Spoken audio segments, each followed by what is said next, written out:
Hi everyone, అందరూ ఎలా ఉన్నారు? Welcome back to Giva talks. Carrot rice మీలో ఎంతమందికి ఇష్టం? మా ఇంట్లో వచ్చేసి క్యారెట్ రైస్ అంటే చాలా ఇష్టం. ఈ రెసిపీని చేయడం చాలా సింపుల్. ఇది ఎలా చేయాలో ఇప్పుడు చూసేద్దాం.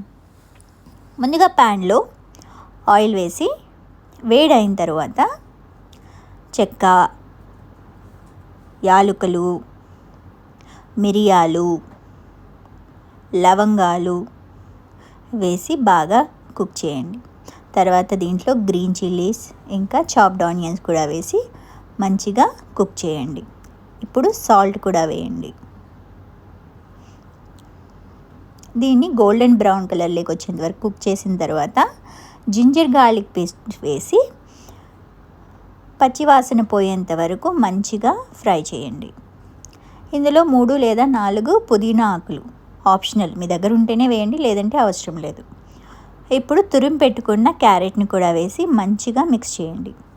దీన్ని 5 minutes లో ఫ్లేమ్లో కుక్ చేశారంటే త్వరగా కుక్ అయిపోతుంది. చూసారు కదా?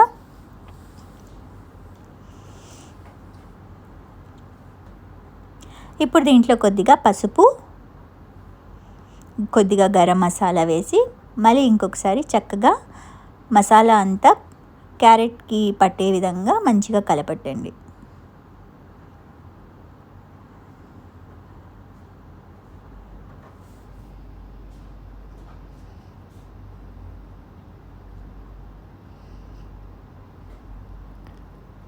ఇప్పుడు దీంట్లో మనం ఉడకపెట్టుకున్న అన్నాన్ని కూడా వేసేసి చక్కగా ఇప్పుడు క్యారెట్ పేస్ట్ అంతా దీనికి పట్టే విధంగా స్లోగా కలుపుకోండి.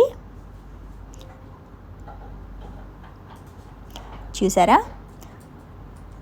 ఎంత టెంప్టింగ్గా ఉందో? ఈ రెసిపీని చేయడం చాలా ఈజీ. లంచ్ బాక్స్కి వచ్చేసి ఇది పర్ఫెక్ట్ రెసిపీ. మీరు కూడా మీ ఇంట్లో ట్రై చేసి ఎలా వచ్చిందో చెప్పండి.